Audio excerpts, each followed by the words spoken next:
Courtside of the virtual hardwood is the NLSC Podcast, episode number 430. Andrew with you once again. I'm joined as always by Derek, aka D for 3. I'm happy to be here again. Something interesting happened when Andrew and I connected last night to play a couple games of NBA Jam on Fire Edition. And I find it fascinating because how many times have we connected and actually played that game over the last year? Dozens, correct? Oh, we've had many sessions, and I've played it on my own Xbox 360 as well as picking up the PS3 copy. And this was something that we hadn't seen before in all of those sessions. Yeah, so I always log into the same ID on my Xbox One, and I do not have an Xbox Live subscription. I haven't had one in years. And every time I've signed on and we've had a session, the leaderboard, the online leaderboard has been blank. It shows that the game is not online. And there's, no terms and conditions or online stuff that pops up when I sign it, when I turn on the game, etc. But last night was different. I got on the game, signed into my Xbox name per usual, and I received 2 screens right when I signed in, and they were like online terms and conditions screens. So I accepted those, got to the next screen, and boom, there were the online leaders, like the leaderboard for, points scored, games won, all of that stuff. And we went into the road trip and we looked at the rosters, the road trip that we're on, and we looked at the rosters, and Tracy McGrady was added to the Detroit Pistons, which he wasn't there before. So the game received some updates, and you actually got an Xbox Live subscription to test something out and realized that even the online arena is open on NBA Jam on Fire Edition, so you could connect with other people and play with them. Now, I don't know if we're just like losing it and this has been online for a while, or they just decided to turn the game servers back on and open up the online capability, but pretty cool. It was very surprising. I'm there watching you because you're streaming to your PC so we can play through Parsec, and I see the terms and conditions pop up finally, because as you said, it tries to connect to the servers, or has been trying to connect to the servers, and it fails because the servers have been offline, so it doesn't retrieve those terms and conditions, just goes through, no leaderboards, as you said. But then I saw that come up, and I thought, that's different, that's interesting, I haven't seen that for about a decade. So you accepted that, and then, as you said, the leaderboards popped up and we saw those updates.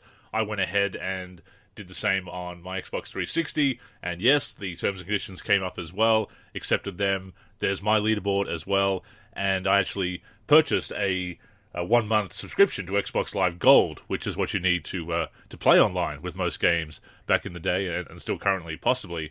I've been on PlayStation for the last few years and just using PlayStation Plus.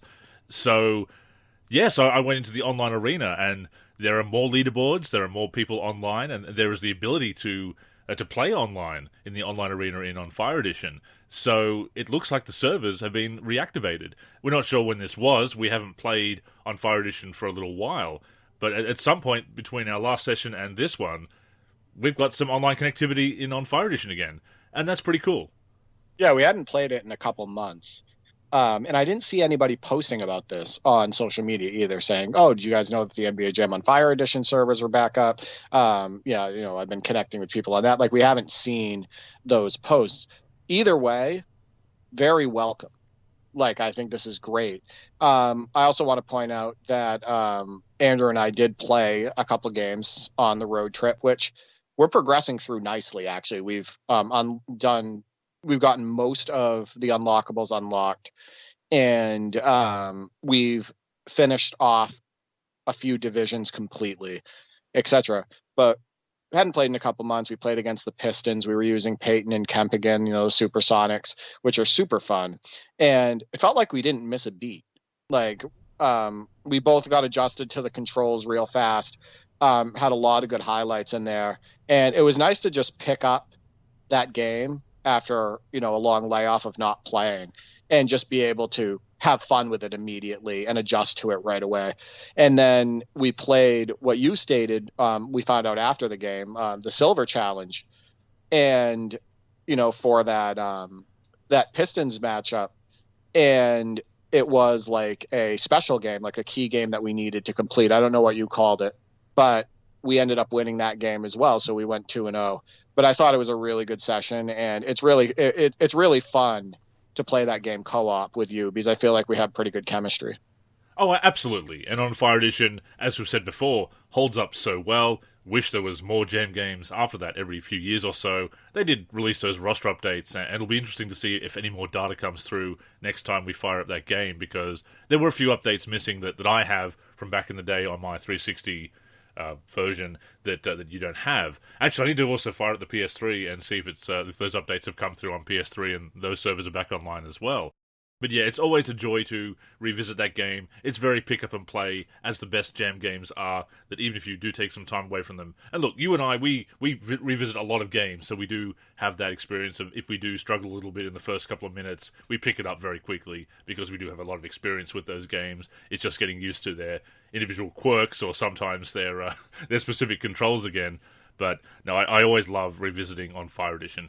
And if they have turned those servers back on, I hope that lasts. I hope that's something that they've done intentionally. And it's something I'd love to see EA and 2K do for some of those old games and kind of revitalize that retro gaming scene. And it's less likely with 2K. I know that LD2K has talked about advocating for reactivating those servers at times, because he realizes the value of retro gaming, and that some people want to dust off those old games or get those updates in if they've missed them and reinstalled the games and want to revisit them. Is it likely? Probably not. I'd love to see it. Maybe more likely with a game like on Fire Edition. But yeah, I'd be all for both companies being a bit more flexible in that regard. No, 100%. I mean, even something like we had talked about with NBA 2K17, where you lost the college team DLC and you lost the Dream Team, I believe, DLC. Oh, and, I actually got the college teams are back. I got them back, and they actually also... Oh, you got them back? Okay, yeah, they even transferred over to, on my account, over to PS5 as well. They unlocked immediately. But yeah, the Dream Team is a locker code, and that resets on the account, unfortunately. So yeah, I've lost that for good, on both PC and PS4, unfortunately. But I do have the college teams, which I paid for at least, so that's something. But yeah. The Dream Team thing, missing out on that stinks. It does, yeah. But how cool is it how we're able to connect on my Xbox One? And how easy and seamless is that?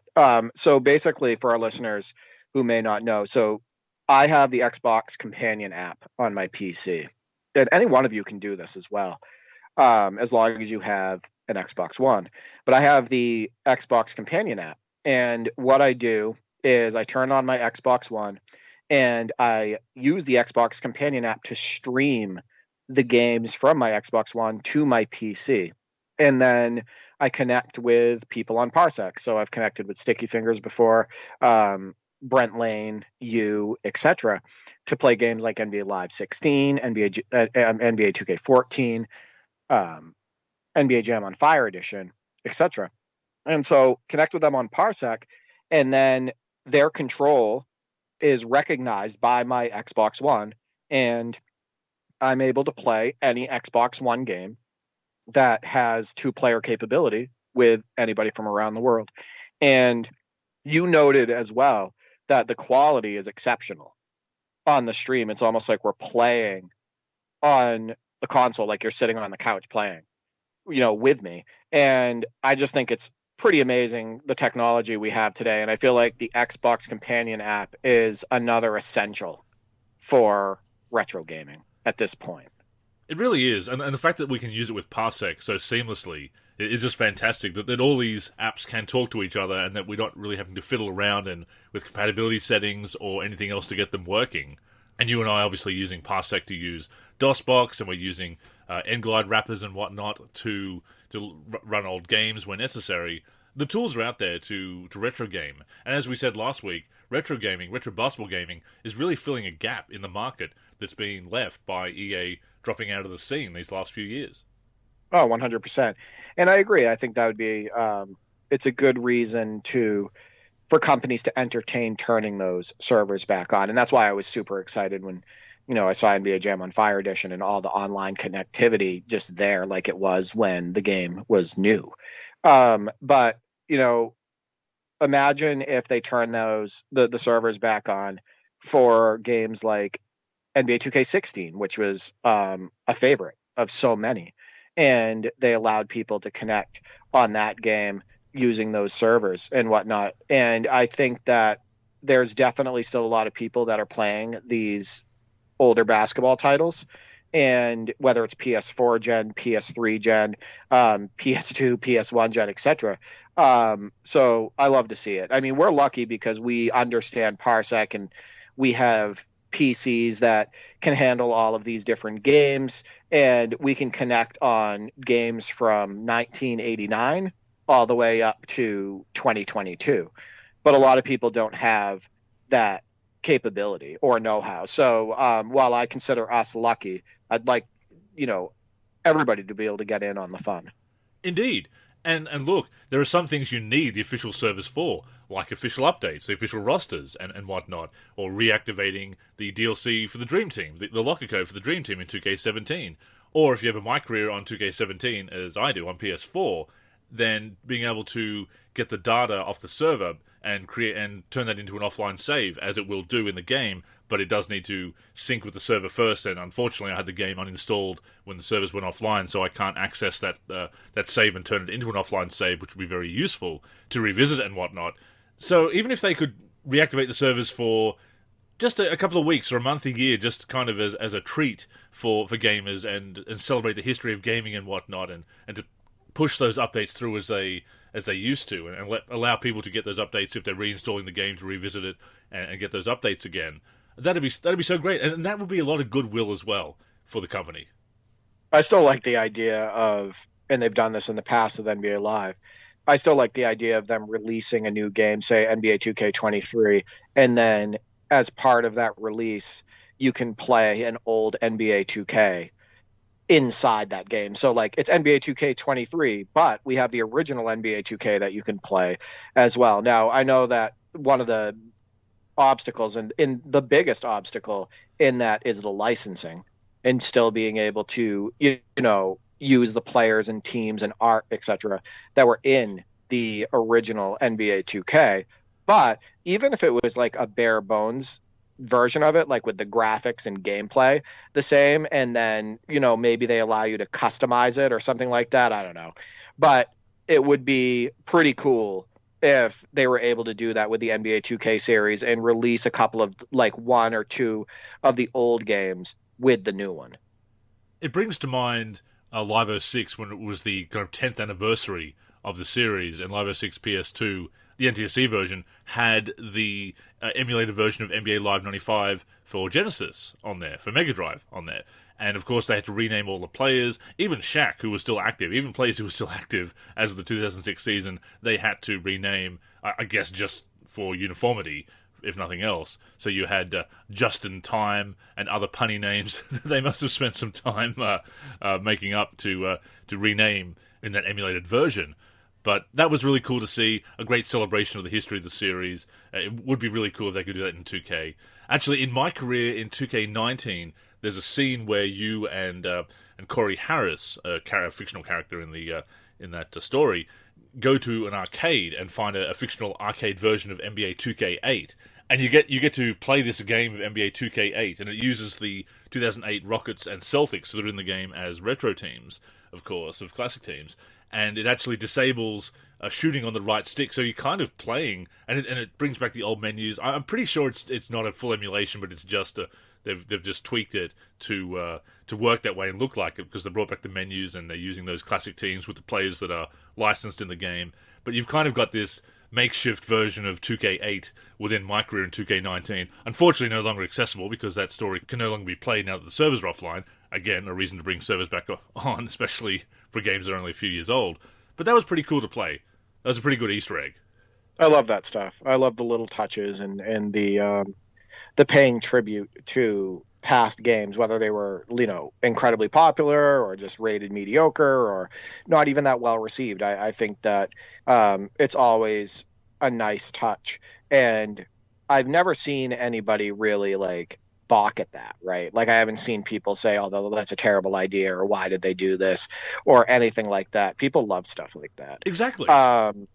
And I think it's a win-win when a company does that. And, I hope that when NBA Live does come back, and I do think they will, I hope that they do something like that where they pay tribute to the rich part of their history and, maybe one of the favorites from the past or something like that. One thing that I like that NBA 2K did actually with NBA 2K16, and then they did the same thing with, I want to say it was NBA 2K18, they brought back, a couple soundtrack songs from the classics. So there's, songs that were, in the NBA 2Ks that were from the original to the, early 2010s. And they brought a couple of those back and included them in the more recent 2K. So I think there's little nice touches like that kind of pay tribute to the history of these franchises, and I love to see it. I think it is effective, and you and I have been revisiting games, NBA Live games from the late 90s, early 2000s, and you notice that when you go into one-on-one or practice mode and whatnot, the little ditties that play, the interstitial ditties that play during gameplay as arena music, and you notice they're actually recycled clips from old soundtracks as well. So they were doing that in NBA Live in the late 90s, early 2000s. Like, again, you go into practice in 2002 or one-on-one, and you'll hear some music from NBA Live 99, for example. So you see that. And yes, bringing back those soundtracks. A couple of songs, Santa Gold's Creator has been in a few soundtracks at this point. That was too much. I mean, they brought that back multiple times. And I never thought that was one of the strong songs. Oh, I agree. On their soundtracks. No. It ended up getting annoying at one point. I think I turned it off. Oh, indeed. So. It is an example, nevertheless. But yes, bringing things back like that is very nostalgic, and it does evoke those fond memories. And I think you should do that, as you say, because you do draw on the rich history of the series in question and bring back those fond memories and just songs that people like. And yeah, I'm all for that. No, 100%. How about shifting topics a little bit here? How about the accuracy of Michael Jordan in NBA 2K11? I went through and was looking at some of the old highlights I saved from NBA 2K11, whether I was playing against the computer or my brothers, or we're playing on the same team, etc. And I found a game where I was using the Bulls versus the Supersonics. I was using the 91-92 mod. And the ball fakes for Jordan, the layup package, just the 1 foot off the 1 foot little fadeaway that he did, all of that stuff, the dunks. There has never been a more accurate Michael Jordan than in NBA 2K11. And it's a damn shame that over the years, his authenticity, like the accuracy of Michael Jordan, I feel like has just been getting worse. And a lot of times now on the court, he just feels kind of generic when you're using him in like NBA 2K22 and whatnot. But man, in NBA 2K11, that was peak Michael Jordan creation. Like, it was just amazing. Well, we've come to realize that he's nothing but bald DeRozan, right? I mean, that's why he's so generic. But let's not even get into that. I can promise you that DeRozan's layup, dunk, and move package would absolutely pale in comparison in every way to Michael Jordan. So I don't want to hear that. Indeed, let's not go there. But I remember there was an interview with MJ around the time when they were announcing that he was going to be the cover player in the Jordan Challenge and whatnot, and he said that the reason he signed on is he wanted them to do it right. He wanted to get his moves right and his look right. That's why he agreed to do that they were going for that authenticity. And you can see it. It's probably the best his wagging tongue has ever looked. How mind-blowing was it when he actually went up for dunks and his tongue stuck out? I mean, people might say, oh, really? That's what you're excited about? But back then, things like that weren't very common. Like these days, you'll see signature animations where Steph Curry pops his mouth guard out and whatnot, in Live and 2K, actually. Live added it as well. But to see that kind of authenticity and those special animations, and when you're doing the Jordan Challenge, you actually see, like he'll do the shrug and things like that. They got all of that stuff done. Yeah, he'll do the celebration after he dunked on Morning, the screaming twice. Yeah, things like that. Yeah, they got all of that. They got all of that. They went all out. They went all out. Those challenges were great. Of course, issues with licensing. You can't get Barkley licensed for reasons we've discussed before, and understandably so. We certainly appreciate Chuck's stance on that. I think I speak for both of us when I say that. The downside there is you can't have the 93 Suns in the game, and you can't have what would have been a great challenge there.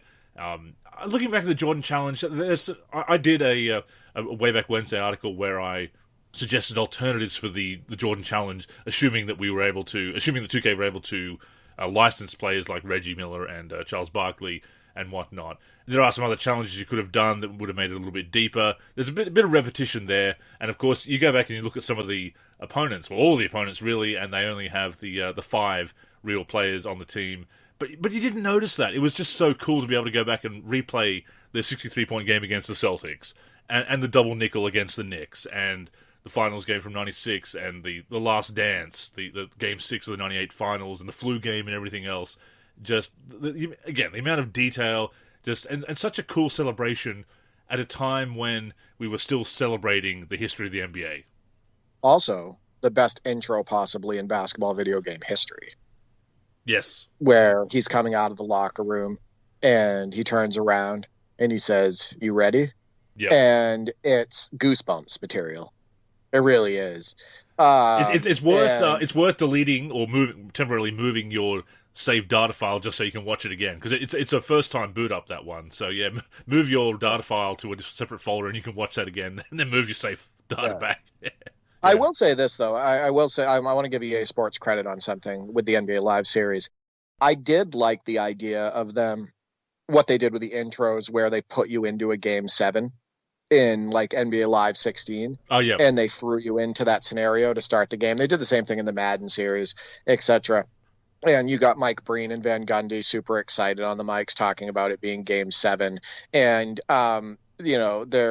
you finish the play and there's this huge uproar from the crowd and it's a celebration and everything.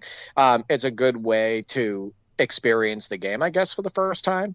I always thought that was a nice touch by EA Sports NBA Live. But yeah, NBA 2K11, the best Jordan in history, some of the best presentation in basketball history as well. I do want to say something too, because we talked about the Dream Team a little bit earlier. My brother and I actually watched a full game of the Dream Team versus Lithuania, and we watched as many games as we possibly could of the Dream Team when we were kids, right? And we're watching this game, and man, Šarūnas Marčiulionis was really good for Lithuania. He was also in incredible shape, but he really stood out. Him and Sabonis, but mostly Šarūnas Marčiulionis actually stood out as a fine player. And he definitely did some damage to the Dream Team in that game. Underrated player in history, I think you could agree. Yeah, he didn't get as much of a chance in the NBA. It was kind of that time when when European players and foreign players in general really had to earn their spots. You look at players later that came along later, like a Dirk Nowitzki and whatnot, really broke down that barrier for the international players to realize, oh, they're pretty good, and we can give them a run. But the thing that I always remember about Marčiulionis is they had like a trivia section in an old NBA magazine from the 90s. I want to say it was Jammin', the title of that mag, but they had the anagrams of player names, and Šarūnas Marčiulionis anagrams to Rain in Muscular Oasis. Yeah, have you actually watched some recent footage of him back then? I haven't, no. You got any clips to... Yeah, I'm going to have to share some with you. I recommend watching that game. That man was shredded. He was in phenomenal shape. Quick, fast, just in really good shape. You don't see guards really look like him today. Let's put it that way, as far as like the way his physique looked. And he did have a productive NBA career. He actually averaged 18.9 points per game. I want to say in the 91-92 season, and like 29 minutes a game. Like, he could flat out score. And, while it was a short career and it got derailed, he was still a fine NBA player. But definitely agree with you there as far as like European players coming over and whatnot. Definitely had to earn their keep. And the NBA was at that point dominated by American players.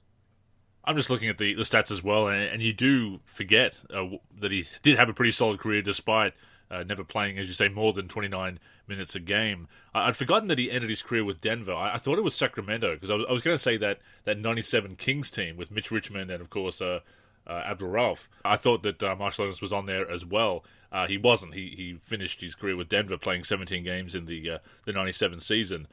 But yeah, some really solid years with the Warriors there. Double-digit scorer, coming off the bench, 11 points a game in 20 or just under 20 minutes a game in the 91 season. He's part of the run TMC Warriors there. So yeah, a kind of a forgotten player. He's on my Sonics too, on my season with Ken. Still in 95, yes, that's right. And yeah, in 94, 95, I use him a lot. He's really good, actually, now that he's been edited and whatnot, and he's playing the right way. There was a really cool sequence in the second half of the Dream Team versus Lithuania game where David Robinson went up for a dunk, a reverse dunk, and he got stuffed by Arvydas Sabonis, and then he went up again a second time on the same possession, and he got stuffed by Arvydas Sabonis. So, and this is not the best version of Sabonis. This is him getting a little bit older. He's wearing his knee wrap, his knee brace, etc. And he still just had moments in that game where you're like, man, if this guy was at 100%, right? Because a lot of people say that, before Arvydas Sabonis did age and before, his knees went and all of that stuff, that he could have been one of the best centers to ever play. Even in the NBA if he had come over earlier. So pretty cool to watch that game. I recommend that to any one of our listeners. Go back and watch the Dream Team play against Lithuania. All the Dream Team's games are actually on YouTube, all the full games. So you can watch all of them. And it's pretty special. And that Dream Team is just phenomenal. I wish I could play with them in 2K17. But no, I will have to go and check out that full game. That will be really cool to check out. Sabonis, some interesting trivia there. Drafted by the Hawks originally, but he was under 21, so they voided that 85 draft pick, and then was drafted again subsequently by the Blazers in 86. And I was reading up on him when I was, what article was I writing about him? I think I was mentioning him in the oldest rookies. And when he came over, the Blazers team physician said that he basically could have qualified for a disabled parking spot at that time. That's how bad his injuries were at that time. And yet he had a pretty good run in the NBA despite his advanced age. I say advanced age, he was in his early 30s. He's younger than we are now. Weird to say. But considering that he was older, considering that he'd suffered some really bad injuries, to the point where he could qualify for a disability, that he still played so well. It shows the drive, it shows the skill that he still had. Incredible player, obviously. But no, I'll definitely have to check out those highlights. See, the thing about Sabonis is that even if he couldn't jump, so if he could barely leave the floor, as long as he could get up and down the floor, he could be effective. And the reason for that is because he's one of the best passing big men in basketball history. And easily. He made some amazing passes in the Dream Team versus Lithuania game, actually. And he had range on his shot. He could step out and hit threes. He had a post game. He was, he had the full hooks, the half hooks, all of that stuff, could score around the rim. And he was 7'3" and a wide body. He had all of that going for him. So even when his body was failing him from an athletic standpoint in certain ways, his skill level was just so high that he could still be effective. And he was. I mean, I remember him giving Shaq fits at times and drawing Shaq away from the basket and, finding cutters and, while Shaq was guarding him and everything. So very impressive player. No, he really was. And you talk about those passes, and we're going to be talking about highlights a bit later on in the show in the mailbag. But I always remember that double pass with, was it Cliff Robinson in the 97 season, the hockey assist that he had? I believe so, yeah. I'd have to go back and look, but I believe it was him, yes. That was a very cool highlight that sticks out, and those highlights that just stick in your mind for years to come. And to bring it back to basketball video games, talk about a holy grail of collecting, you and I being collectors, the Lithuanian version of NBA Live 2001 has him on the cover, the very first international cover player for NBA Live, the alternate international cover player. How awesome is that, right? I love stuff like that, and I'd love to have that copy, actually. There is someone in the community that shared a photo of one, so it is out there, and somebody does own it. I forget who. If you're listening, give us a shout. But yeah, I've looked for it on eBay and whatnot, but it is extremely rare. It's you get an easier time getting the Raw Lopez NBA Live 2004 Spanish cover than you do getting that Sabonis cover of 2001. Is he the worst cover athlete of all time? Lopez? Yeah. Probably. Funny that they went with that. I know they had the Spanish national team in 2004, but again, you've got Pau Gasol right there, and he took over the cover in 2005 of the Spanish version. But yeah, Lopez, the only rookie to be a cover player for NBA Live. Yeah, so that's interesting as well. Right. That's not even I'm not insulting him by saying that. I'm just saying as from a talent perspective, from a legacy perspective and everything, he might be the worst. There was actually somebody that brought this up, and I thought this was a pretty fair point. So NBA 2K, and the original NBA 2K, has Allen Iverson in the cover, right? 2K1, Allen Iverson. 2K2, Allen Iverson. 2K3, Iverson. 2K4, Iverson. ESP, it was and 2K4 was I think it was ESPN NBA basketball, right? Yeah, ESPN. That was, yep. That's Iverson. That's Iverson. So it was the first 5 games for the NBA 2K series had Allen Iverson on the cover. And somebody made the point that the reason why it was Allen Iverson every year is because NBA Live was getting all the other the players wanted to be on the cover of NBA Live because NBA Live was the most popular basketball game out there. That's right. Yeah. At that point. And I thought that was, that's a lesson that you could teach some of the kids today who play NBA 2K and think that NBA Live always sucked, or NBA Live was always, not as good as 2K or not as popular as 2K. That's a point you can bring up because, NBA Live 2001, there was Kevin Garnett. NBA Live 2000, it was Tim Duncan. NBA Live 2002, it's Steve Francis, et cetera, et cetera. So they had all of the biggest stars in the league gravitating towards EA Sports NBA Live at the time, and 2K just kept having the same cover player. Do I think that NBA 2K, if they had the popularity, I would say at the time, as NBA Live and the strong marketing that EA Sports had around NBA Live and everything, do I think that they would have had Allen Iverson on the cover for the first 5? I don't. I think they would have been switching it up. Not that Allen Iverson isn't deserving, because he is. I'm a huge Iverson fan. He's one of my favorite players of all time. But I think that just tells you kind of how dominant EA Sports NBA Live was at the time. Yeah, I hadn't thought about that, but that's a great point.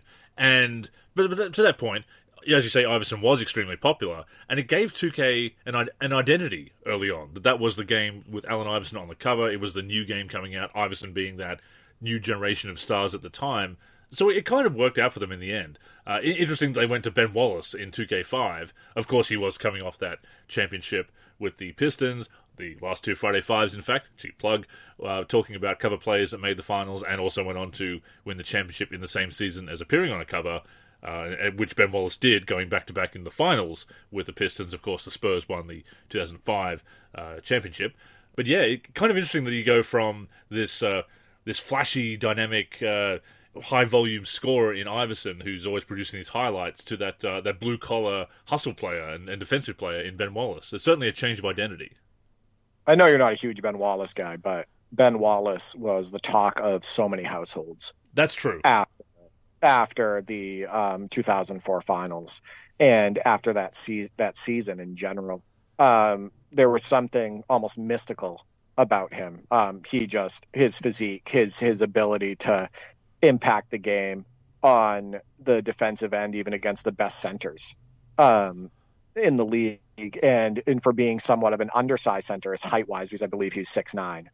So, Ben Wallace was a household name and a favorite of a lot of the youth. So it makes sense to me. I still think he didn't even average 10 points a game, but he was the most popular Detroit Piston at the time. He was more popular than Chauncey Billups. I'd say he was more popular than Rasheed Wallace, Rip Hamilton, etc. And I think that worked well for them to have him on the cover, and it makes sense. But it is funny to go from 30-point a game Allen Iverson, flashy Allen Iverson, to not even averaging 10 points a game Ben Wallace. So that is interesting. And you are right there, that he kind of exemplified the identity of those Pistons teams, that blue-collar underdog team, because of Wallace, of course, having to scratch and claw his way to the NBA and getting there undrafted. You know, he's there on the Bullets in '97, and they give him Rasheed Wallace's old jersey because, that's got Wallace, so you're number 30. Didn't even have a choice of jersey number. So the story goes, anyway, that I've heard.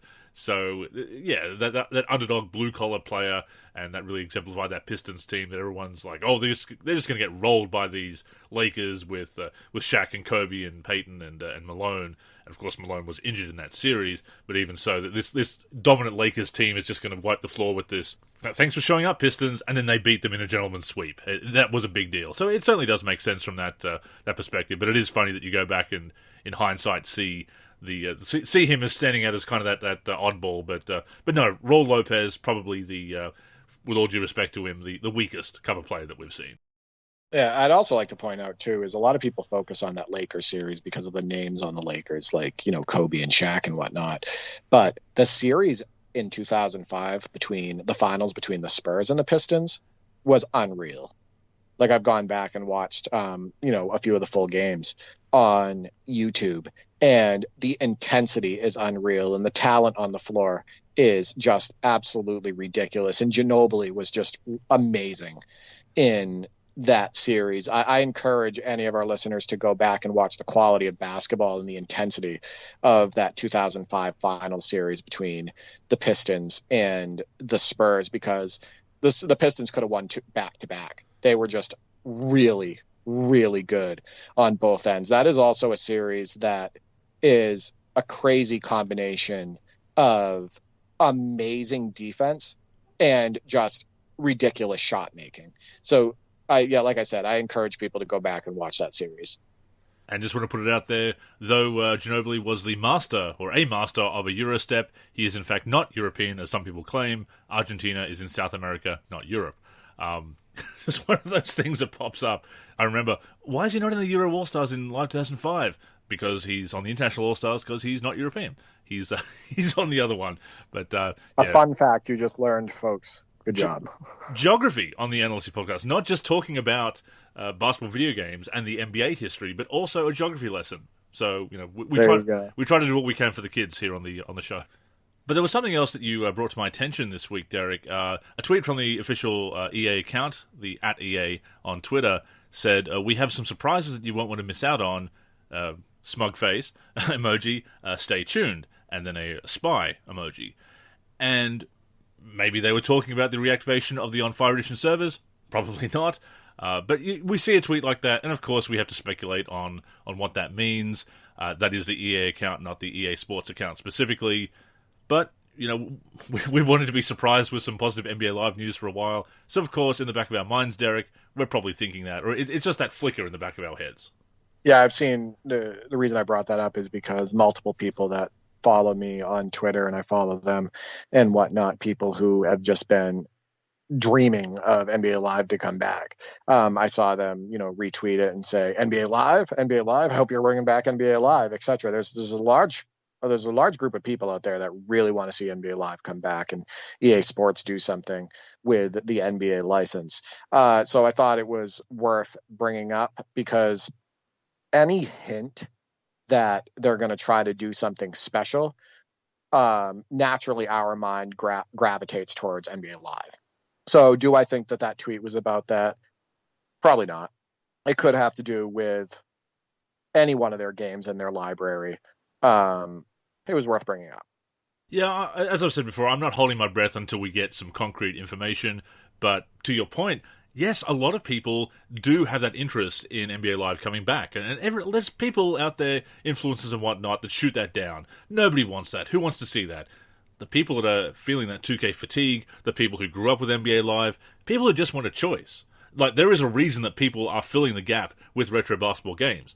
And of course, even if we had a new NBA Live, I'm sure that you and I, Derek, would still be revisiting these old classics, because we do have that nostalgia. We do love to celebrate the history of basketball gaming, and we're not alone in that. Other people would be doing that as well. But there's even more passion for that, because we don't have any other choice in the market currently. So, yeah, people do want to see it, and again, people shoot it down, but it's there. You can see the comments. You can see it on Reddit. You can see it in our forum. You can see it on OS. You can see it on Twitter, especially in response to teasers like that. yeah, there's still interest in having an alternative to 2K, and Live is the most feasible, being the one that's actually been released in the last 10 years, as opposed to the Shootout series or In the Zone or anything else like that, Inside Drive. So it's gonna be Live if anything. So yeah, we want to see it. A lot of people do want to see it. Is it the same amount of people that are playing 2K?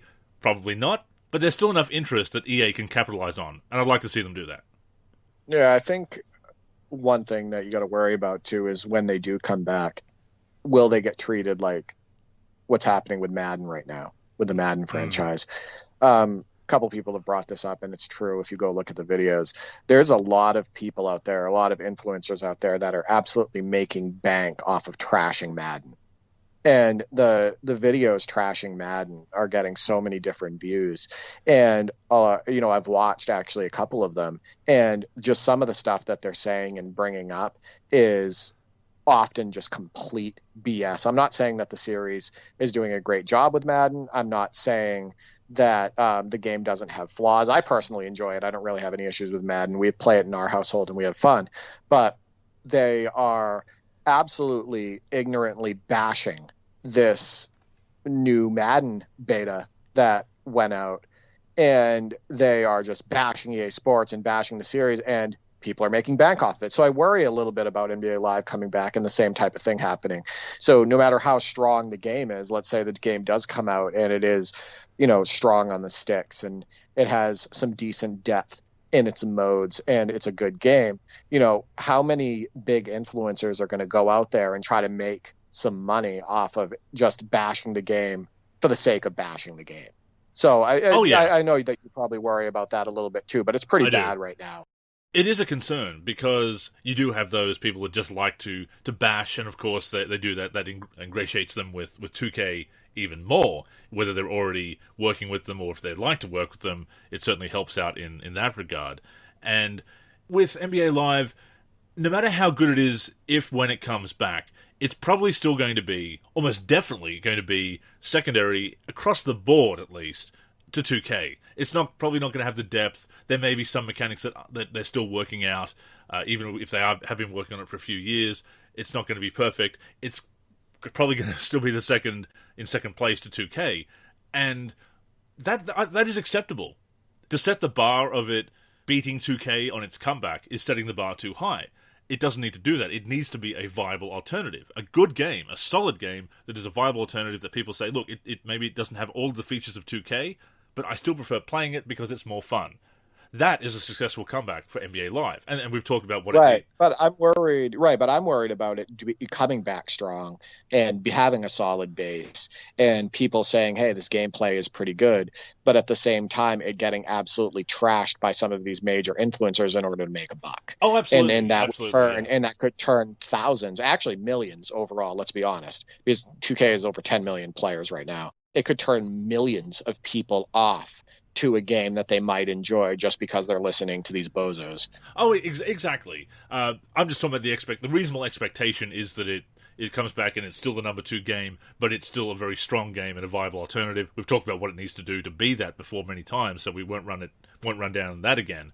But as you say, even if it does do that, there are going to be some people that say, oh, well, it's fallen short of 2K here, and here, so it's not worthy, or simply, oh, it's NBA Live, so it's not good. We're not even going to play it. We're just going to judge it on some screenshots or some poorly played gameplay footage or whatever. So that is definitely a concern, that people don't want to give it a chance, even if it is good. I mean, it needs to be a lot better than it was on the last generation for it to reasonably have a positive impact, but at the same time, I absolutely agree. That is a concern that people just like to. They delighted. There's some influences out there that delight on dancing on Live's grave, and they're the ones that have contributed to this situation where people won't give it a chance and won't give it that second look, and that they do just stick with 2K mindlessly, and that's also allowed 2K to do whatever the hell they want as far as microtransactions and whatnot. Those people are not helping basketball gaming whatsoever. They should not be the voices of the community, but sadly they are, unfortunately. I want to bring something up. So I'm not going to say this person's name, but I'm going to give you the scenario. So there's a influencer in the NBA community that He has a YouTube channel, and he does all of these videos with hot takes, and his videos are most of the time just absolutely ridiculous. It's bare bones basketball talk, if that, and very generic, general stuff. Just like I said, filled with hot takes and everything. And this guy, he probably gets, I don't know, maybe between 80 and 100,000 views on some of his more popular videos, but he's made so much money doing this over the last few years that he was able to get himself an apartment, like a really nice apartment. He showed off a new car, like a expensive car that he just bought. He does not have a real job. He talks about it all the time on Twitter about how he, I can't believe this is my life. I'm able to, live, making these videos on YouTube and everything. And that's what these people are going for. The people that are just like mindlessly bashing these games, mindlessly doing this and that, for clicks and views. They are doing it so they can have that life, right? So they can make all of this money and get that brand new car, or, get a different place to live or something like that. And there doesn't need to be any substance around it. There doesn't need to be any truth around it or anything like that. They're literally just doing it for clicks and for attention and for profit. So that's the type of stuff that a lot of people, I think, are doing right now. Influencers are doing in the Madden community. It's just constant bashing, and those bashing videos and that drama and all of that stuff gets them a ton of clicks. And it's a shame because there are issues with the game, obviously. I can't speak to them because I don't play Madden. I don't have enough knowledge of American football and that series to really comment on that in any significant way. But obviously there are issues with games, as there are always issues with video games and ways that they can improve. And it's a shame that constructive criticism and deep dive videos that demonstrate the issues and suggest ways that could be better, instead of just mindless bashing, that they're not the ones that are getting the popularity, that it is the hot takes that get the clicks and the admiration of a community. That's the frustrating part as well, that you can put out that quality content that does that really good deep dive and analysis and is actually trying to advocate for gamers as well and give developers quality feedback so they can improve the games, but that gets overshadowed by that over-the-top bashing. Right. If you're not sponsored, if you're not promoted, and if you're not clickbaiting, it doesn't matter if you're telling the truth, if your content is it's quality, if it's much better quality than these people who are pulling this stuff, you're going to get a fraction of the views.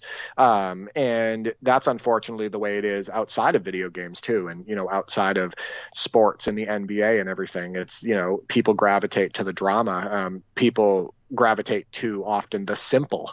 They gravitate to conflict, etc. And it's a damn shame. So, as always, we're going to have to wait and see when it comes to EA. We've spoken many times before what we want to see from NBA Live and talk about how we want to see NBA Live come back strong. That hasn't changed. But before we get to the mailbag, just had a late question come in here on Twitter from KnowledgeBone at The Harassment on Twitter. A shout out to you. Says, can I ask, do you think basketball games have become too realistic? I like a little arcade style, moves and flow to the game. Fast pace, a lot of scoring, like a video game. And I think that's also why a lot of people do like going back to old games, and you and I as well, that you do have some of that simplicity. And while many of us were desiring more realism back in the day, sometimes you don't know what you're asking for in that regard. And when games started to get more realistic, some people realized that they weren't as sim as they thought, perhaps. And I think there is that feeling, Derek, that of going back to that simpler times when it is realistic, but not to that point that it's perhaps cutting out some of what people felt were fun and fast-paced and whatnot. Oh, my take on this is quite a bit different, actually. I don't think that the games have become more realistic in a lot of ways. Basketball is free-flowing. It's fast-paced. It's get out and run. It's, attack the rim with a vengeance. It's a dynamic game. Good footwork in the post, being able to, throw an up fake and step in and have your feet plant and shoot a mid-range shot, etc. I think that some of the classic basketball video games, actually some of the retro basketball games, are more realistic pace-wise than in on overall movement-wise than the newer ones, because it is more free-flowing. You do have more control over the action. You're not being sucked into defenders all over the floor. You don't have the gravity issues that you have in the newer games. You have more of a semblance of a realistic post game, etc. in mid-range game. In my opinion, they have gone backwards in realism in many different ways. They've made the game more full of canned animations, more 2-man, 3-man animations where you don't have as much control anymore. So, that's my take on it. I think that they've gone backwards. I would say that games like, I go back and visit games like NBA 2K11, 2K12, 2K16, 15, 2K17, even pace-wise and control-wise games like NBA 2K8, etc. I go back and play those games and I'm like, this feels more like real basketball to me, and it's more free-flowing, and as a result, it's more fun. Because what is basketball? Basketball is a blast, right? Oh yeah. The sport is fun. Like, it's really It's a fun. beautiful sport. So, it's amazing sport. Right. Yeah. It's the best, in my opinion. It's the best sport in the world. I'm not just Agreed. saying that because I'm biased, although I am biased. So I accept your bias. Yeah, you're right. So I think that what you're asking for, and correct me if I'm wrong, if you want to, if you listen to the show, I think what you're asking for is more real basketball feel in the games and less canned animations, etc. I think what you're asking for more is, more free flowing fun. I want you to look at my Twitter, okay? My main Twitter, my at D for 384, and I want you to look at the highlights I just posted of the 1982 national championship game between Georgetown and North Carolina. And I want you to see the things that James Worthy is doing in that game, and just the overall action and how free flowing it is and how great it looks. And I want you to tell me that NBA 2K22 can play anything like that.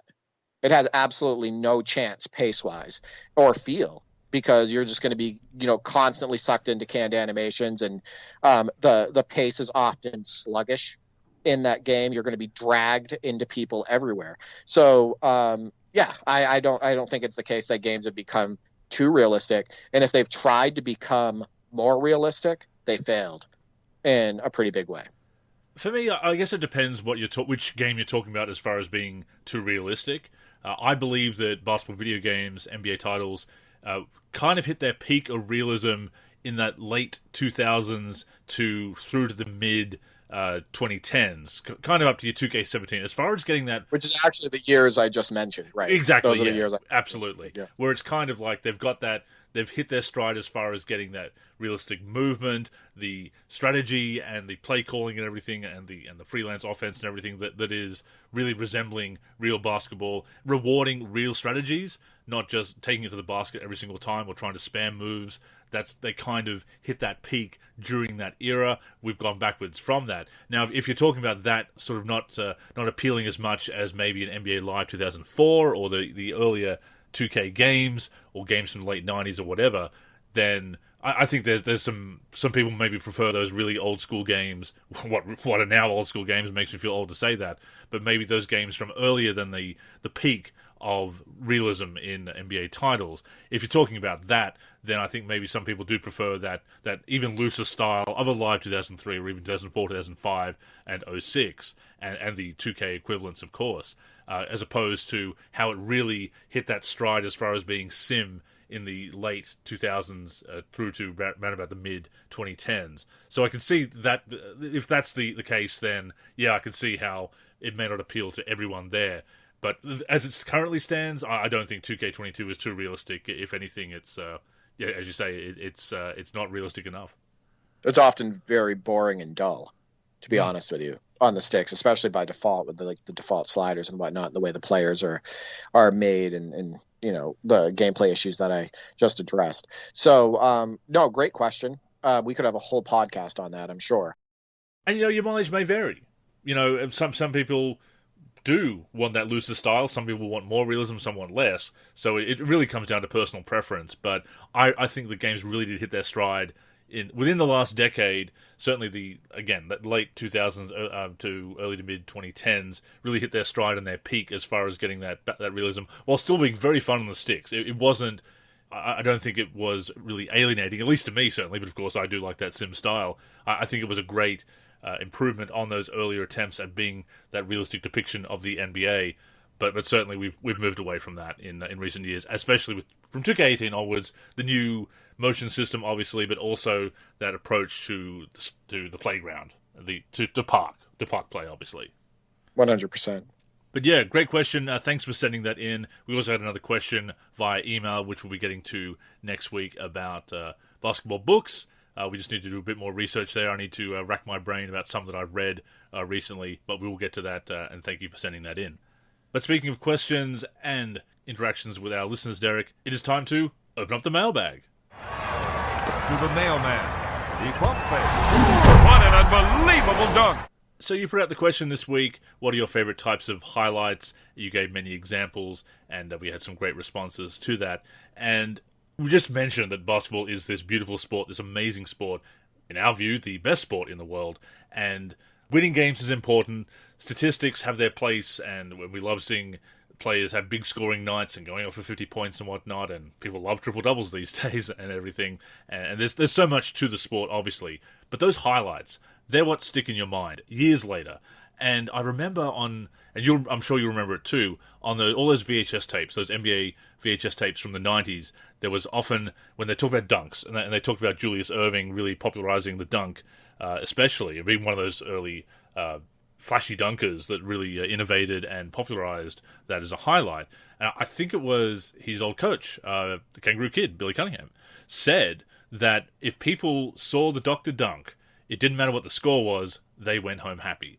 And obviously it's a simplification. People probably did care about the score. But you think back and you think about some of the games where your favorite team lost, but you saw something really cool. And you're not happy about the loss, but that highlight sticks in your mind. There's one for me. There's a game from the 2007-2008 season. Not a good season for the Bulls, but they were losing to the Spurs. It was a blowout, but late in the game, Ben Gordon just went up and just out of nowhere did this big two-handed dunk. He didn't dunk that often in the NBA, but he just went up and did this big two-handed dunk. I remember very little else about that game except that the Bulls weren't making shots and the Spurs were, and that the Bulls lost quite handily. We were defeated quite handily. But just remembering how surprised I was that Gordon just got up for this big two-handed dunk on the break, how out of nowhere it was. Of course, there are many Michael Jordan highlights I remember. Talked about the Arvydas Sabonis pass, but these highlights, they're what make basketball so special, and they do stick in your mind. And there's a whole range of them. And of course, basketball being such a creative sport with the ball in your hands and whatnot, and the way the game works and how free-flowing it is, as you just said a little while ago, these highlights are just amazing, and they do stick in your mind for years to come. Oh, 100%. That's why I also love doing the NLSC Top 10 every week. Yeah. And, we're on year 2, week 4. We just released the new one today, actually. And I just want to say that some of my favorite highlights ever are sometimes not dunks, even though I think the dunk is the ultimate highlight. One of my favorite highlight reels to go back and watch is Jason Williams highlight reels. Absolutely unbelievable passing, no look, over the shoulder, in the air, over the shoulder, zip passes from 30 to 40 feet out with one hand looking the other way, etc. Just mind-blowing highlights from Jason Williams. I encourage our listeners also to go out and check out some of those highlight reels that people made showing off Jason Williams' career, full of amazing passes and layups and threes, etc. Such a special player. There's also a highlight that stands out in my mind of Kevin Garnett in the 2008 finals, where he palms the ball with one hand and he's like hanging in the air, and there's two defenders jumping up to try to block him, and he hangs in the air just long enough and pumps the ball and scores a basket and foul. And that highlight stands out in my mind as one of the great highlights. It's something I remember about that series and helps me remember that series as well. And that is the way it works. One of the most famous highlights of all time, outside of his, what some people say is the best layup of all time, is Julius Erving's rock the baby dunk, the cradle dunk against the Lakers, where he zooms back past Michael Cooper and just absolutely throws it down. It's a highlight that anybody who loves basketball history just has ingrained in their skull, right? And the reason why I asked this of the community, the question I asked is, what is your favorite type of highlight, is because it isn't, even though the dunk is the best highlight, in my opinion, it's not always the dunk that's people's favorites. Like, I go back and watch the Jason Williams videos with his passing. Kevin Garnett has some unbelievable blocks in his career, as does Bill Russell and Wilt Chamberlain. If you go back, there's a lot of footage of that out there. So it can be defensive highlights, it can be offensive highlights, etc. It can be sequences. And we did get some responses to that question. Some great responses. And I'm surprised that you didn't mention Clyde Drexler's finger roll compilations. I mean, if I have to talk about Clyde Drexler highlights that I love that stand out, this might be 3 hours long. This is true. I mean, look at his dunk against the Spurs, over Sean Elliott when he was with the Rockets, the crossover when he was with the Rockets, crossing over on the Jazz and then finishing the throwdown on the other side of the rim. There's so many great Clyde Drexler highlights. The one where he's flying through the air and the announcer says he looks like a bird flying through the air, and he just takes off from like 1 foot inside the free throw line and throws it down. Like, yeah, we'd be here all day if I'm talking about the Clyde Drexler highlights that stand out for me. And I totally agree that dunks are very special. They're a very unique highlight to basketball, obviously. But, a great shot, a great circus shot, a great defensive play, as you said, an impressive layup where the jelly layups, as they call them these days, or an up and under, or a Jordan-esque layup, as we called them for a while there. Right, like against the Nets. Like Jordan, one of his best highlights, if not his best highlights for some people, is that layup that he actually hits against the Nets, where he takes off from ungodly area, like away from the hoop, and he somehow finishes on the opposite side of the rim. I mean, that's a layup. That's not a dunk. It's amazing. Absolutely, and they come in all forms, just that spectacular way of scoring that basketball facilitates, and defensive highlights as well. As we talked about last week, it can be harder to get defensive highlights because they kind of look very similar after a while, especially in video games. But when you do have that, when they generate offense, defense to offense, or when it's just such an important moment, a game-saving block or whatnot, or defensive stop, then it certainly qualifies as a highlight. And the other one that I love, I mentioned circus shots, things like that, ridiculous plays that, 1 in a million plays, like your Isaiah Ryder flicking it back over his head, or Eric Murdoch flicking it over his head going along the baseline and saving it going out of bounds. Things like that are just total lucky shots. But they're just so amazing to watch because that will never happen again in a million years kind of shot. Right, 100%. I liked our top 10 this week, actually, because it did feature some different types of highlights. There was my highlight from NBA Live 06, where I did the splitting of the double team like we talked about on the last episode, and then finished on contact with an acrobatic layup, and it was a basket and foul. We had Sweet Jones OTF send in a ridiculous block with Aaron Gordon, a chase down where he gets up, where his head is like over the rim, and he smacks it off of the top part of the glass. And that is an amazing highlight. Then we have Allen Iverson, posterizing Yao Ming. So that's like 6 feet tall on 7'6". And that was the number one play. And there was good variety this week, and that's what I love. So it's nice to see that people do get into the different types of highlights, and it's not always the same thing every week. And of course, there's my violation, grabbing the rim on one side and then dunking it on the other. Yeah, and then there's the illegal highlights like Andrews. That's right. That he sends in that would never be allowed in the real NBA, but they allow him in the video game, so we got to put him in the top 10. Outside of maybe an All-Star game, or certainly street ball and the and one scene back in the day. Speaking of my 2K14, my career, Kendrick Perkins just got traded to the Lakers, so he will be now playing with LeBron. I will give you an update on that. Until then, everybody carry on.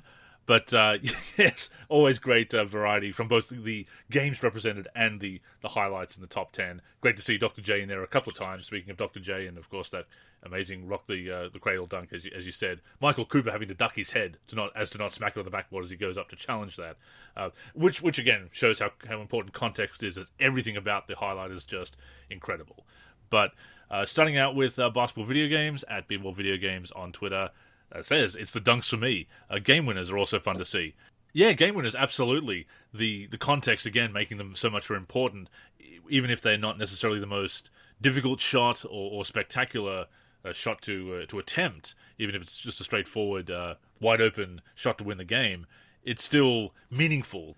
You know, when it comes to a winning strategy in basketball, ideally you don't want it to come down to the last shot. You want to secure the win before that final play. You don't want it to rely on having to hit that last shot. You don't want to rely on the referees making the right call in the waning seconds. You want to secure that win much earlier. But from a fan's perspective, it is one of the most exciting moments in basketball, or the most devastating, depending on which side, which team you're going for. But game winners, I've submitted a few for the top 10. I had another one recently against the Thunder. Of course, putting the real commentary to it, but always very satisfying to see in real life and to get in basketball video games as well, because you can get screwed over on the dice roll on shots in games that don't have the green release, that perfect release point that's a guaranteed bucket. So when you do hit that shot, you feel a similar excitement to seeing it in real life. It's really hard for me when I get game winners to not put them at the top of the countdown. I don't know if you noticed that, but that week where we had 3 game winners, I actually had all 3 of them as the top 3 plays, because that's the defining moment of the game, right? Sure. It's clutch, etc. So game winners, absolutely. I mean, how many did Michael Jordan make in his career? Even with the Wizards, he made a few as well, and those were always super exciting and whatnot. So yeah, keep submitting those for the top 10 if you get them. I actually received a couple highlights recently that I did not include, where they were just long-range threes. They were like 35-footers. But if you look at the score in the game, it was like 111 to 55 or like 120 to 50 or something like that. And it's just like, really anybody could put on a game. And I'm not saying this person did this, but anybody could put on a game and just chuck up a bunch of threes until they hit one during a blowout and then submit that for the top 10. I think context does matter a little bit. Definitely. When you talk about, a highlight that makes it into the top 10. Now, if you're up by 60 or 70 and you cross somebody over, you drive the lane and you jump over their body and dunk it, like you do like a Vince Carter-esque type dunk, I mean, that can be in there. But if you're just talking about like a long range 3 when you're up by 70, that's probably not going to make it into the top 10. A free throw is also probably not going to crack the top 10 as well, but no, context is so important. Game winners, as you say, the culmination of the game, the defining moment of a game, really. And you go back to the top 10, the courtside countdown in NBA Action back in the day when it was hosted by Jim Fagan, and how exciting that was growing up watching that series each and every week. Usually, if there was a game winner, that generally took the top spot. So I think that's something we've been we saw from a very early age of you and I watching basketball, that to place importance on that, understandably so. If a game winner wasn't number 1 in the courtside countdown on NBA Action, it was because, again, maybe it was from a game that wasn't very important or not a big star. Certainly, there was just this outlandish highlight that beat it. Absolutely, like yeah. Something absolutely ridiculous that's an all-time play. This is just a game winner in December. This is a play people are going to be talking about for years to come. So, yeah, I think putting a game winner at number 1 or in the top 3, it kind of gets there by default because it does stand out as well. Because, again, we do default to dunks, understandably so, but game winners are very special. Up next is King J Mace, at King J Mace on Twitter. Lobs after an ankle breaker. I've seen him submit a few of those highlights as well. Yes, leaving somebody in the dust and then tossing up there for the spectacular finish. Absolutely. I'm seeing some very spectacular moments. It's very satisfying now in more recent games. Well, I say more recent games. We're going back to, again, the 2000s. But to actually hit a dribbling move on an opponent and watch them stumble and actually affect them and see them fall to the ground or stumble or whatever, that was such a huge improvement in basketball games because you're trying to make that dribbling move. Dribbling moves were in the games from at least the late 90s, but to actually have an effect on the defender, make them stumble, make them fall, make them stagger, that came a little bit later. And since then, pulling off those moves has just been so satisfying. And if you can finish with obviously you don't want to waste that breaking their ankles. You want to actually finish with the bucket. But if you can do that in even more spectacular fashion as well, they are some amazing highlights. The one that comes to mind for me, obviously, is Kobe and Shaq, right? Actually, I was about to. No. I was actually going to say Allen Iverson, not on MJ, but Allen Iverson on Antonio Daniels, because I was watching that game and live and saw that happen, and then it was featured in the background videos of NBA Live 07. So that one is just burned into my mind as well. Yeah, but he didn't throw an alley-oop after that. Oh, that's true. But as far as ankle breakers, yeah. Oh, okay. So I thought we were talking. Okay. So when I think of ankle breaker to alley-oop combination, the first thing that comes to mind is Kobe to Shaq against Portland. Right. Of course. That's the first thing I always think of. By the way, if you ever do that play exactly in a video game with Kobe and Shaq, and you can make it look like it did in real life, I mean, that's a potential number one play right there. Because that would look absolutely amazing. So that's the first thing that usually comes to mind. But that's a staple of guys like Steve Francis or Jason Williams, Allen Iverson and stuff like that. Those guys that can, shake their defender and cross over or go behind the back and just break off their defender. You can see those players in your head pulling off the whole ankle breaker to alley-oop combo. No, definitely. And you also bring up a great point there about replicating real highlights, especially with all the retro content in NBA 2K these days, and been there since, again, the Jordan Challenge at the very least, as far as the classic teams. If you can, and we have the URB and UBR, etc., and other retro rosters in your Ultimate Classic Teams roster for 2K17, if you can get those teams on the floor and replicate something that you've seen in real life and do a pretty good representation of that on the virtual hardwood, look at Messenger Matt's videos, all those MJ videos that he did, replicating those moments and those commercials and everything. When you can get a video game to look like real life like that and replicate a real highlight or a commercial or something, that's just incredible. Right. That's why when Jordan does a free throw line dunk in a video game, like you did on NBA 2K11, like I did on NBA 2K22, that always has a chance to be high in the countdown. Because it's Jordan doing a free throw line dunk. Sure, he didn't do it in a game. He did it during the dunk contest. But that's still like an authentic Jordan experience. Right. So, love stuff like that. Love the recreations of real life stuff. Keep that coming. And demand respect at DemandXRespect on Twitter. Another vote for dunks. It is very hard to go past a dunk. Whenever I'm taking screenshots or whenever I'm submitting highlights to you for the top 10, dunks make up a good percentage of them. Just that mixture of power and grace that dunks have. And I know it's very cliche to say, it's said so often about dunks, but that is what makes the dunk such a unique highlight in sports. That and it is, people say, oh, it's just 2 points like anything else. It is, but it isn't. The best I think I've ever seen to have both power and grace in their dunks are Michael Jordan, Vince Carter, and Julius Erving. As far as like the perfect combination of power and grace. I think Dominique Wilkins you think of more as a power dunker, I would say. Same with Sean Kemp. Not that they didn't have their graceful moments, but they were really trying to like rip the rim off most of the time. So those are the three that stick out to me: Jordan, Carter, and Julius Erving. Another part of the question too, and I may ask this for another week, is what's your favorite type of dunk? Some people like a 360, some people like under the legs, some people like reverse slams, some people like baseline reverse jams, etc. Some people like free throw line dunks. Some people like there's so many different types of dunks out there. So I am curious what the community thinks of that. And it's hard to say because they're all so spectacular. And once you start leaning in one direction, you start thinking, well, actually, no, a 360 is pretty awesome, but free throw line, that's from a long way back. It's an impressive leap. But if an up and under the rim, and a reverse is always spectacular as well, especially if you're kind of cradling the dunk as well, rocking it down at belt height and whatnot. I'm partial to a good tomahawk, quite frankly. Yeah.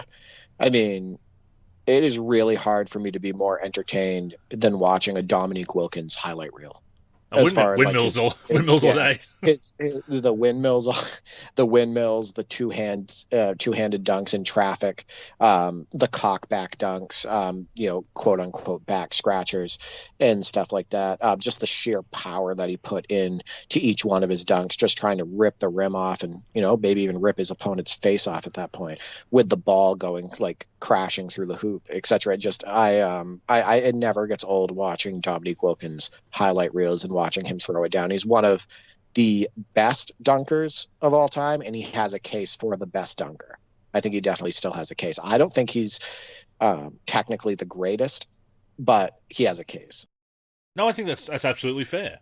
And I can't say off the top of my head, because it does swing back and forth as far as feeling one way about a 360 and then other, and then reverse dunks and tomahawks and everything else, and trying to pick my favorite. I can tell you my least favorite, at least in the dunk contest, and that's anything with an overuse of props. Because it felt like for a while there that the dunk contest was getting to the point where they'd do an elaborate dance routine and then do a layup. Because yeah, Darryl Armstrong style. The dunk contest has gone to crap, and I think the props are a big part of that. One of the worst dunk contests of all time is the Chris Anderson, Nate Robinson one. Absolutely horrific. I've never seen more missed dunk attempts in my life than in that contest. I think props hurt. It doesn't add to the creativity; it hurts the creativity.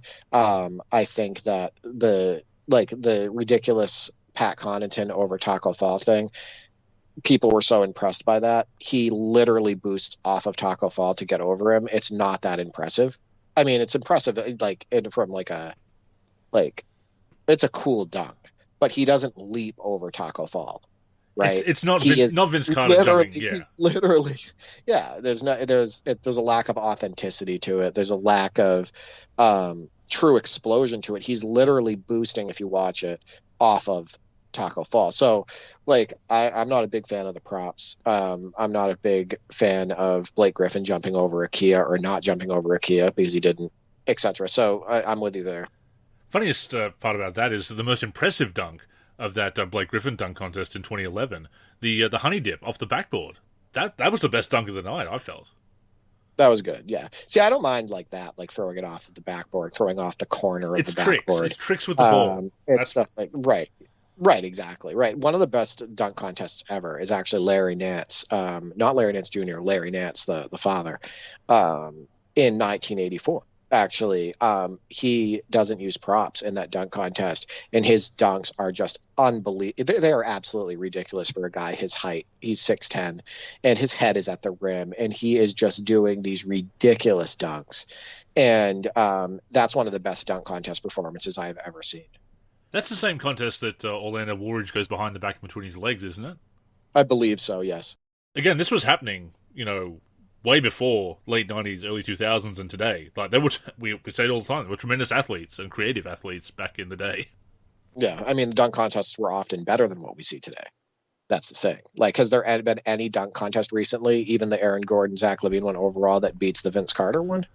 I don't think so. It doesn't feel the same, no. I do love that contest. I hated how in the wake of it people said, this is the best contest, and if you don't agree, you're just nostalgic. That's a poor argument. Because I was thinking, this could be one of the best. This could be top 3 at the very least. That was a great contest, a great finals, if nothing else, a great final round. But I hate that immediate, this is definitely the greatest, and if you disagree, you're a hater or just nostalgic. Because let it settle. Give it time. And then maybe. Yeah, well, I want to say, what made it good was the fact that they were making all their dunks. Yes. That's what made it really good, right? There wasn't this lag between, and there wasn't these missteps and these constant misses or throwing up the ball wrong or something like that. They were just making their dunks over and over and over again. So I would say that was a very strong point of that contest. And the final point about dunk contests, the format is so important. You look at the mid-90s, the late 90s, before it went away for a couple of years there. It went away in 98. They brought in 2-ball. Cheryl Miller with a great call. Forget the dunk contest. 2-ball is here to stay. No, as it turned out. But and then it came back in 2000 with that great contest and whatnot. But 95, 96, and 97, there are some great dunks in those contests won by Harold Miner, Brett Barry, and Kobe Bryant, respectively. But they had that routine format in the first round where they had to do a dunk and get 3 dunks down in the routine, kind of like a gymnastics routine kind of approach to the formula. And I thought that was one of the weakest ideas they had. I like having those separate dunks. You go up and you get scored on each individual dunk rather than that routine.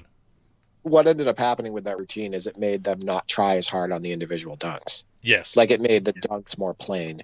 It made them less explosive, etc., because they weren't worried about having a great dunk to end a round. They were just trying to get their dunks in. So there's a huge difference there. So I definitely agree. The format matters.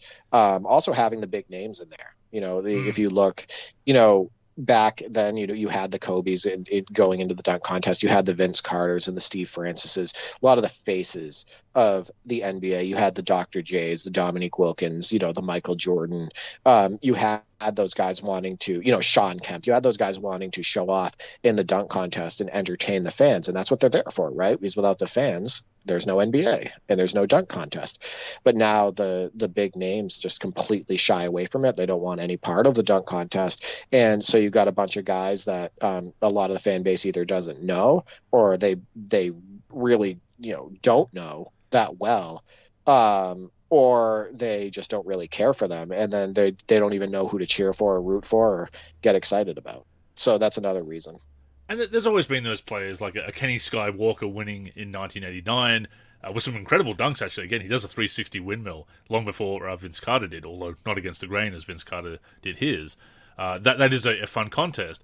Kenny Walker, not a big name. We remember him because of that dunk contest.